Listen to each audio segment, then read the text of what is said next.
이 시간에는 여러분들에게 마태복음 22장과 누가복음 14장에 나와 있는 큰 잔치의 비유를 직접 비교하면서 무엇이 같고 무엇이 다른가 여러분들에게 보여드리려고 합니다.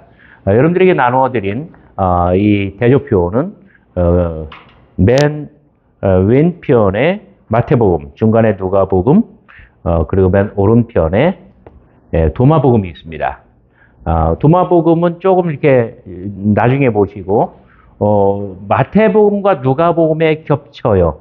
근데 마가복음에 나올까요? 안 나올까요? 안 나오니까 없지. 자, 이런 경우가 뭐라고 그랬죠? 마가복음에는 없지만 마태와 누가에 겹치는 부분.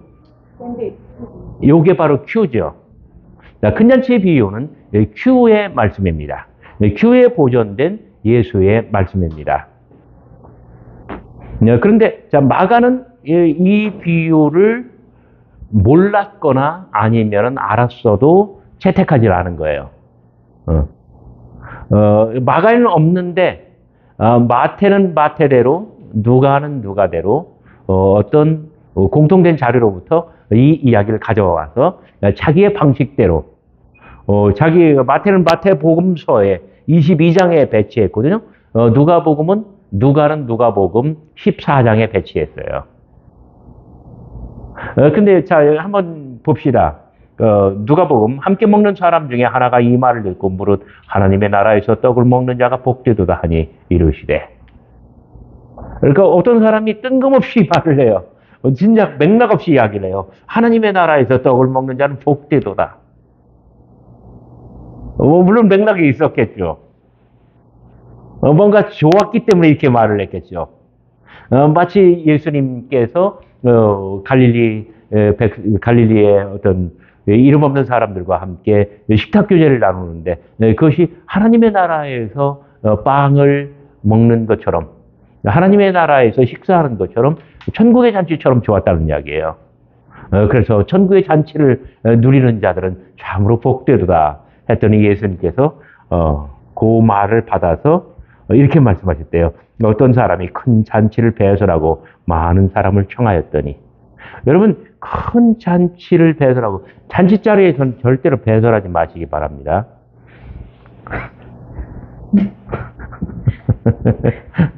큰 잔치를 베풀었다는 이야기죠. 이 배설이란 말이. 그리고 많은 사람을 청했대요. 그랬더니 잔치할 시간에 그 청하였던 자들에게 조응을 보내어 가로되 오소서 모든 것이 준비되었나이다. 다 일치하게 사양하여 하나는 밭을 샀고 또 하나는 소 5겨리를 샀고 또 하나는 장가 들었으니. 그래가지고 동그라미 1, 2, 3 각자 다 핑계를 댔어요. 그랬더니 종이 돌아와 주인에게 그대로 고하니 이에 집 주인이 노하여 그 종에게 이르되 빨리 시내의 거리와 골목을 나가서 가난한 자들과 병신들과 소경들과 저은 자들을 데려오라. 그랬더니 종이 가로되 그렇게 했어요. 22절. 그렇게 하였으나 오히려 자기가 비었나이다. 23절. 주인이 종에게 이르되 길과 산울가로 나가서 사람을 강권하여 데려다가 내 집을 채우라. 총동원 전도주일 본문이죠. 사람을 강권하여 내 집을 채우라. 내가 너희에게 말하노니 전에 청하였던 그 사람은 하나도 내 잔치를 맛보지 못하리라 하였다 하시니라. 이게 누가복음에 보존되어 있는 큰 잔치의 비유입니다. 자, 여기서 잔치를 배설하고 사람을 부르는 이 주인공은 어떤 특별한 사람입니까? 보통 사람입니까? 그냥 이야기 안에서 그냥 어떤 사람이에요. 나중에 마태복음으로 가면 왕이 됩니다. 어떤 임금. 그죠? 완전히 다르죠? 그냥 누가복음에서는 한 여느 사람이에요. 아마 그런 뭔가 집도 컸고요. 대저택이었을 것 같아요. 그리고 먹고 사는 것도 유족하고요. 많은 사람들을 집으로 초청하여 잔치를 베풀 만큼 그렇게 유족한 거예요. 그 사람은 덕스러운 사람이에요. 조건 없이 사람들을 불러서 내 집에 와서 한번 좋은 시간 가지시라. 그런데 그 16절 어떤 사람이 큰 잔치를 배설하고 많은 사람을 청하였더니 여기다가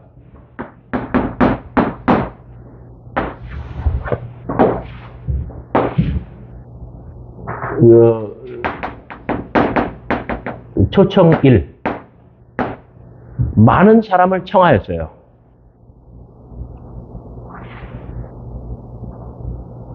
그러나 초청은 거절됐어요. 그래서 초청 2 그게 바로 뭐냐면 21절이에요. 누가복음 14장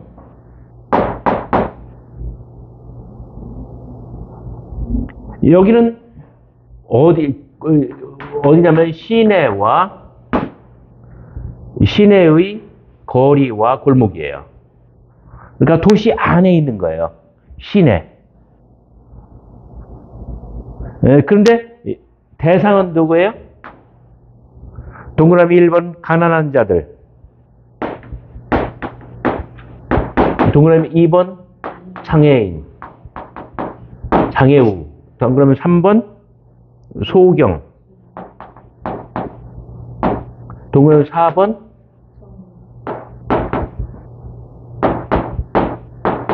전원자들. 굉장히 재밌는 걸 보여드릴게요. 여러분 누가복음 14장 이 본문의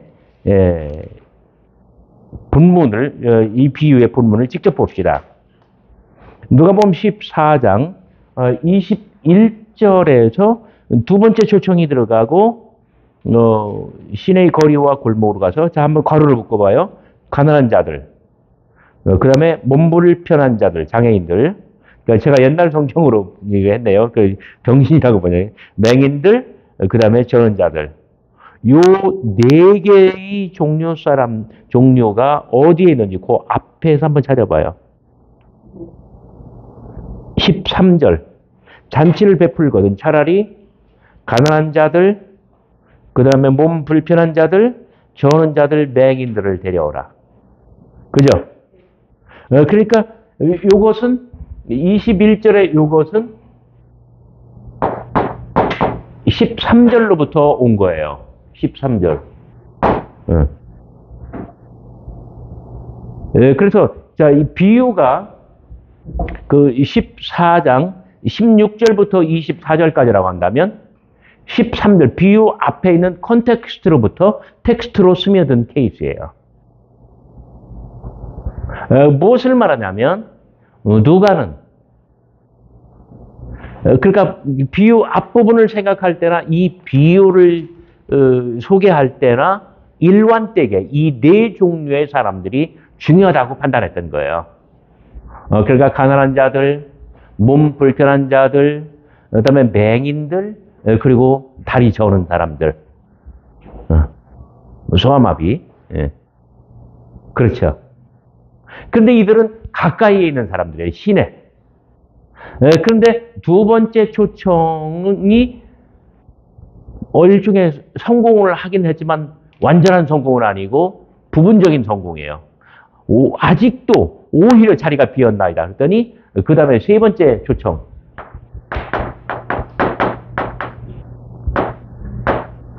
초청 3번은 어디로 가라고 합니까? 이르되 길과, 여기서 길은 하이웨이, 도시와 도시를 잇는 시내가 아니라 도시 밖으로 나가는 길이에요. 그 다음에 산을 멀리 가서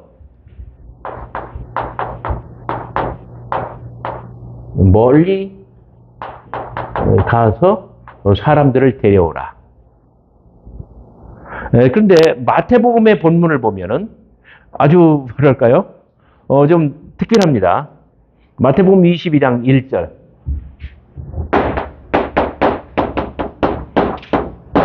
(1절에서) 14절. 천국은 마치 자기 아들을 위하여 혼인잔치를 베푼 어떤 임금과 같으니. 자, 임금님, 왕이에요. 그러면 이 잔치는 뭐가 돼요? 왕의 아들의 아마 세자, 국본, 아니면 뭐 적어도 뭐 세자 동생이나 형제. 다시 말해서 이 잔치는 어떤 국가지 대사, 나란 일이 되는 거예요. 그러니까 어떤 잔치 자리 자체가 격상돼서 완전히 달라졌네요. 그 종들을 보내요. 그 청한 사람들을 혼인잔치에 오라 하였더니 오기를 싫어하거늘 다시 다른 종들을 보내어 가르되 청한 사람들에게 이르기를 내가 오찬을 준비하되 나의 소와 살진 짐승을 잡고 모든 것을 갖추었으니 혼인잔치에 오소서 하라 하였더니 저희가 돌아보지도 않고 하나는 자기 밭으로 하나는 자기 상업차로 그 남은 자들은 종들을 잡아 능욕하고 죽이니 임금님의 종들을 잡아 죽였대. 그럼 이건 반역이죠. 역모죠. 반란이죠. 얘기가 완전히 달라졌어요. 임금이 너 하면서 군대를 보내어 그 살인한 자들을 진멸하고 그 동네를 불살하고 동네라고 번역했습니다만은 헬라어로는 폴리스 도시입니다.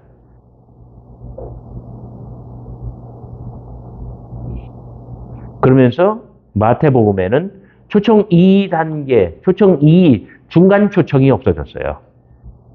그리고 이에 종들에게 이르되 혼인잔치는 예비되었으나 청한 사람들은 합당치 아니하니 사거리 길에 가서 사람을 닥치는 대로 혼인잔치에 청하여 오너라. 곧바로 두 번째 초청은 여기 요겁니다. 자, 초청 1, 여기 초청 2, 그 다음에 여기 부가물, 첨가물. 뭐냐면 10절 종들이 길에 나가 악한 자나 선한 자나 만나는 대로 모두 데려오니 혼인자리에 손이 가득한지라 임금이 손을 보러 올세 거기서 혼인 예복을 입지 않은 한 사람을 보고 어찌하여 여기 들어왔느냐 어찌하여 예복이 없느냐 저가 유금무원이거늘 임금이 사람들에게 말하되 그 수족을 결박하여 바깥 어둠에 내어 던지라 거기서 슬피 울며 지를 갈미 있으리라 청함을 받은 자는 많되 택함을 받은 자는 적으니라. 아주 완전히 다른 이야기가 됐어요. 자, 결론도 뭐냐면은 누가복음에서는 내가 전에 청하였던 사람 한 사람도 내 잔치를 맛보지 못하리라. 마태복음에서는 청함을 받은 사람은 많되 택함을 받은 사람은 적으니라. 완전히 달라졌죠. 누가복음은 잔치를 거절한 사람들에 대한 어떤 분노로 가득합니다. 마지막 마무리구가 마태복음에서는 청함을 받은 사람은 많지만 택함을 받은 사람은 적다라고 하는 일반 교훈으로 빠지고 있습니다. 자, 그러면은 누가복음은 초청이 3단계예요. 마태복음은 2단계예요. 도마복음에는 어땠을까요? 도마복음이 발굴돼서 참 다행이에요. 도마복음 여러분 한눈에 보시기에 초청이 몇 단계입니까? 2단계죠. 네, 그러니까 누가만이 이 가운데 초청을 집어넣고 있는 거예요. 누가만이.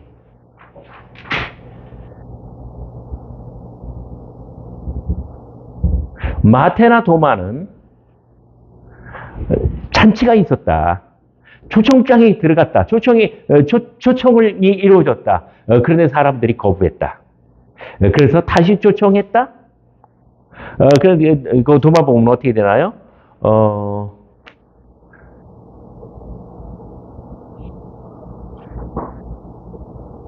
그래서 뭐 왔다 안 왔다 뭐 이런 말은 없네요. 도마복음에는.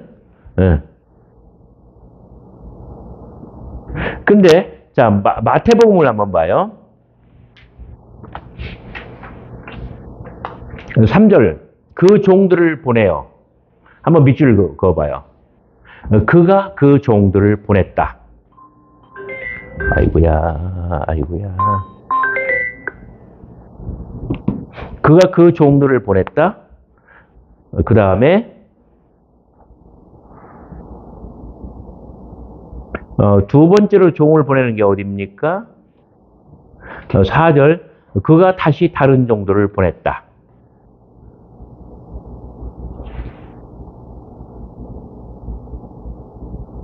그런데 6절, 그 남은 자들은 종들을 잡아 능욕하고 죽였다. 여러분, 마태복음 22장으로 한번 가봅시다. 마태복음도 직접 비유를 본문으로 살펴야 돼요.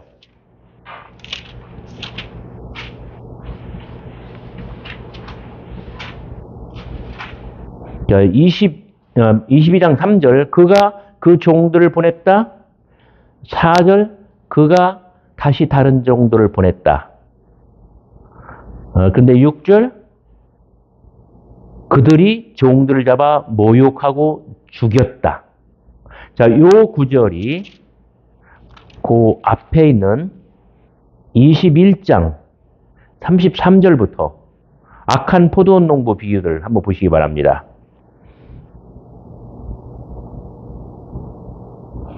34절, 그가 자기 종들을, 그러니까 그가 그 종들을 보냈다, 농부들에게.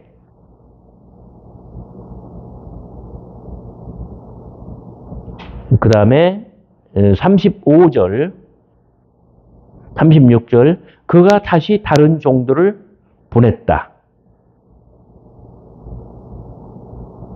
그런데 35절, 그들이 종들을 잡아 때리고 죽이고 돌로 쳤다. 자, 그 21장 악한 포도원 농부 비유에 있는 그가 종들을 보냈다, 그가 다시 종들을 보냈다, 그들이 때리고 능욕하고 죽였다. 요 공식이 바로 그 앞에 있는 비유로부터 고스란히 들어와 있죠. 그죠? 자, 마태도 누가도 모두가 다 지금 하나님의 구원사를 이야기하고 있는 거예요. 처음 종들, 그 다음에 다른 종들, 다시 그 다른 종들을 보냅니다. 이것은 구약의 선지자들과 구약의 율법과 예언자들을 말하는 거예요.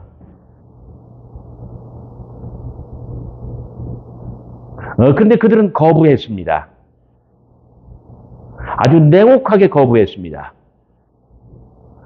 다시 다른 종들을 보냈어요. 아마 구약의 어떤 인물들이 될 수도 있고 아니면 신약의 사도들이 될 수도 있어요. 그랬더니 거부하고 또 때리고 능욕하고 죽여서 핍박을 했어요. 환란을 일으켰어요. 그랬더니 임금이, 왕이 분노하여 이 군대를 보내서 도시를 멸망케 했습니다. 아주 피해 복수를 보복을 했습니다. 이게 바로 뭐냐면 AD 66년부터 70년까지 있었던 유대 전쟁과 예루살렘 멸망을 가리키는 거예요. 하나님께서 역사의 한순간 로마의 군대를 불러서 예루살렘과 유대를 치게 하시고 예루살렘을 아주 뭐랄까요? 아주 처절하게 멸망케 한 것은 바로 이 구약의 율법과 예언 그리고 신약의 어떤 복음의 도전 이 모두를 거부했기 때문이라는 것입니다. 이것은 왕의 아들의 혼인잔치로 비유가 됩니다.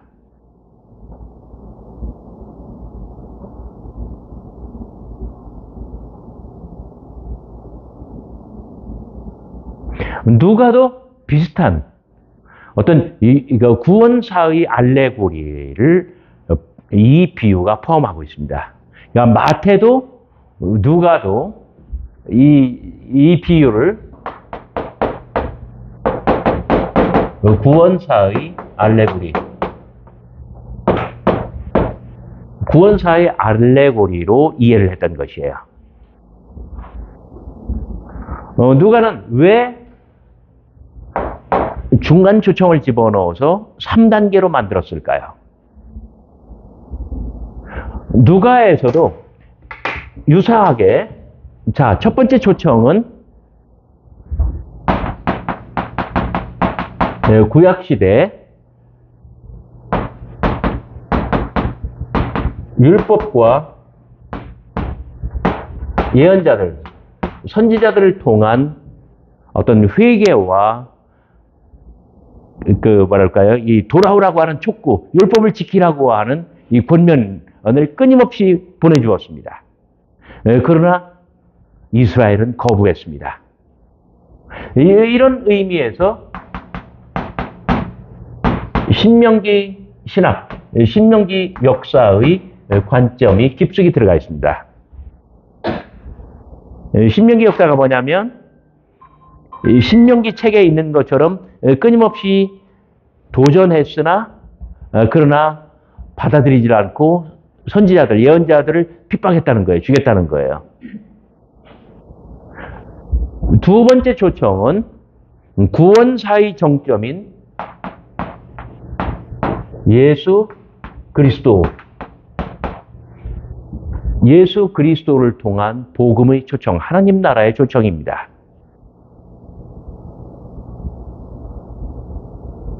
그것은 이스라엘 집에 잃어버린 양들을 향한 초청이에요. 그래서 시인에 가까운 곳입니다. 이스라엘 범위 내에서예요. 그런데 그 중에 첫 번째 초청, 바로 이 구약시대 때에 비해서 소외된 사람들, 그래서 가난한 사람들, 맹인들, 그 다음에 그 불편한 사람, 몸 불편한 사람들, 그 다음에 저는 자들.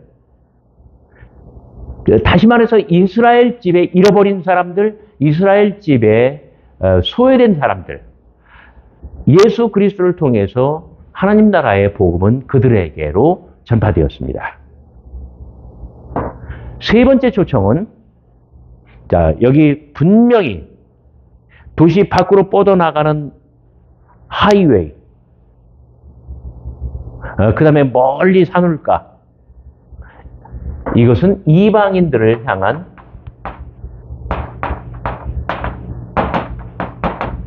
초청이고,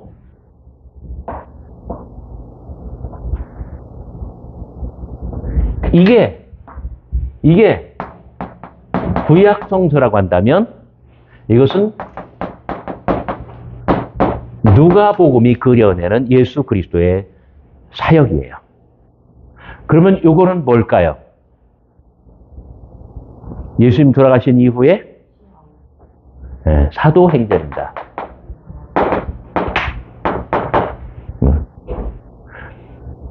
이것이 예수 그리스도의 생애라고 한다면 이것은 예수님 돌아가시고 승천하신 이후에 예루살렘 교회, 그 다음에 오직 성령이 너희에게 임하시면 너희가 권능을 받고 너희가 예루살렘과 온 유대와 사마리아와 땅끝까지 이르러 내 증인이 되리라 하시니라. 바로 그 구도대로 나아가는 이 사도들의 행적입니다.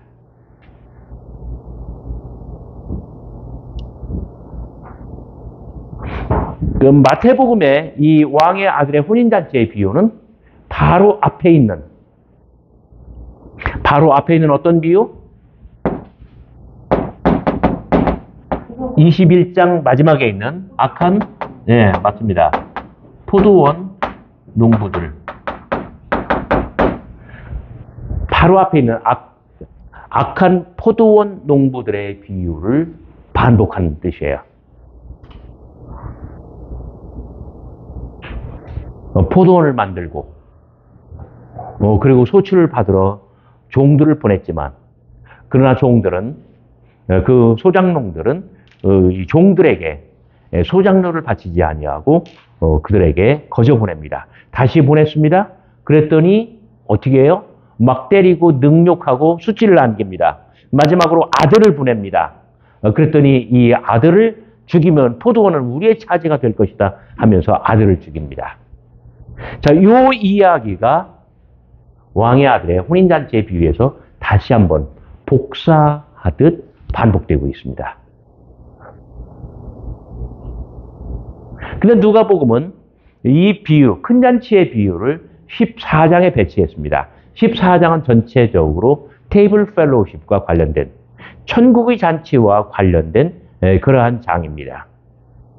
누가는 14장에서 하나님의 구원사는 3단계로 펼쳐진다고 이 비유에서 반영을 하고 있습니다. 첫 단계는, 초청 1단계는 구약시대예요. 구약 성서는 굉장히 긴 책이죠. 수없이 많은 선지자들을 보내서 율법을 일깨우고 모세와 선지자를 통해서 율법을 가르치고 하나님의 법대로 살라고 말씀하셨어요. 이것이 하나님께서 손을 내미는 첫 번째 초청입니다. 그러나 그들은 모두가 다 이유를 대며 핑계를 대며 다 거부했습니다.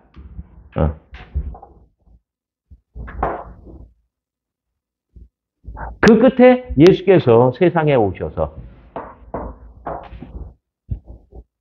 이스라엘 집에 버림받은 사람들, 소외된 사람들, 우리가 딱 보기에도 가련한 사람들, 이러한 사람들을 품어 안으시며 그들에게 하나님 나라의 은혜를 베푸셨습니다. 그것은 성공하였어요. 그러나 그럼에도 불구하고 아직 빈자리는 많습니다. 그리하여 이제는 사도들을 보내서 멀리 예루살렘뿐만 아니라 온 유대뿐만 아니라 사마리아와 땅끝까지 사도들을 보내어 사람들을 초청하고 이 천국의 모든 자리들을 꽉 채우라고 분부하십니다. 제가 오늘은 그 큰 잔치의 비유를 가지고 마태복음과 누가복음의 비유를 비교하면서 도마복음을 참고했고 결론적으로는 누가가 이 가운데 부분을 아주 완벽하게 더 집어넣어서 초청을 3단계로 했다는 것을 말씀을 드렸습니다. 제가 다음 시간에는 누가복음에서 어떻게 구원사가 3단계로 이루어지는지 여러분들에게 소개해 드리도록 하겠습니다. 여러분, 저의 강의를, 부족한 강의를 끝까지 잘 들어주셔서 대단히 감사합니다.